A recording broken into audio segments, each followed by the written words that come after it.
Kepala saya dipenggal dan disimpan di Museum Leiden, Belanda. Saya pahlawan yang dimakamkan tanpa kepala. Saya adalah panglima perang legendaris dalam Perang Banjar di Kalimantan Selatan. Saya berjuang bersama Pangeran Antasari dalam perlawanan melawan penjajah Belanda. Saya lahir pada tahun 1832 di Barabai dengan nama asli Idris. Saya diberi gelar Demang karena jasa-jasa saya terhadap Kesultanan Banjar dalam memimpin perang. Ada banyak pertempuran, mulai dari Martapura hingga Pengaron. Salah satu pencapaian besar kami adalah merebut benteng Belanda di Tabaniu pada bulan Agustus 1859. Pada akhir tahun 1859, Perang Banjar semakin meluas. Saya dan pejuang lainnya berhasil menguasai Martapura dan wilayah tanah laut. Tugas selanjutnya adalah menjaga Martapura dari serangan balasan Belanda. Bersama pasukan rakyat Banjar, kami bahu-membahu untuk melakukan perlawanan terhadap penjajah. Martapura seringkali berpindah tangan antara kami dan pasukan Belanda. Pertempuran besar pun terjadi di benteng-benteng Belanda dan konflik paling sengit terjadi di Sungai Barito antara pejuang Banjar dengan kapal-kapal Belanda. Saya adalah sosok yang sangat disegani oleh rakyat Banjar. Persekutuan kami dengan pejuang Dayak memberi kami kekuatan tambahan dalam pertempuran gerilya. Strategi serangan mendadak kami dari pedalaman seringkali merugikan pasukan Belanda. Di Kandangan, akhir tahun 1859, kami sepakat untuk terus berjuang sampai titik darah penghabisan. Belanda kemudian mendirikan benteng-benteng di daerah-daerah yang telah mereka kuasai, dan itu membuat kami semakin geram. Terutama ketika mereka mendirikan benteng di Kandangan yang saat itu berada dalam kuasa kami.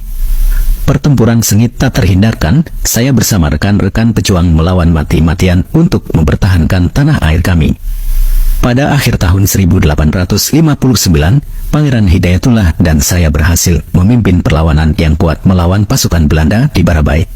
Kuatnya perlawanan kami membuat Belanda akhirnya melakukan sayembara. Kepala kami dihargai sebesar 20.000 gulden. Bahkan upaya perundingan pun selalu kami tolak. Kami tahu bahwa perundingan adalah tipu daya Belanda untuk menangkap kami.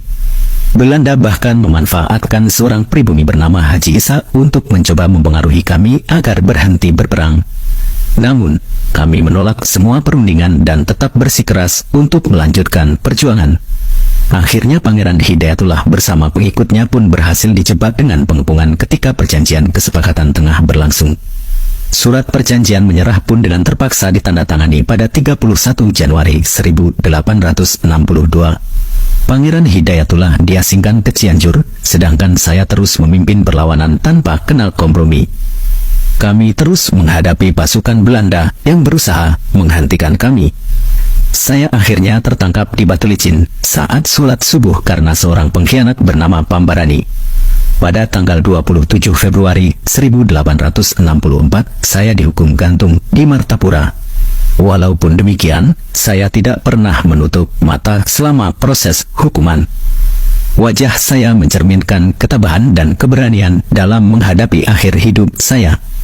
Kepala saya kemudian dipenggal oleh Belanda dan disimpan untuk memberi kesan bahwa hukuman bagi para pejuang adalah kematian.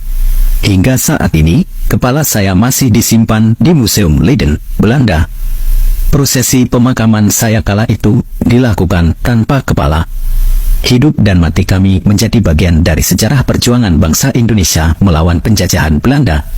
Kami akan selalu menjadi bagian dari sejarah bangsa yang berjuang untuk kemerdekaan dan martabatnya.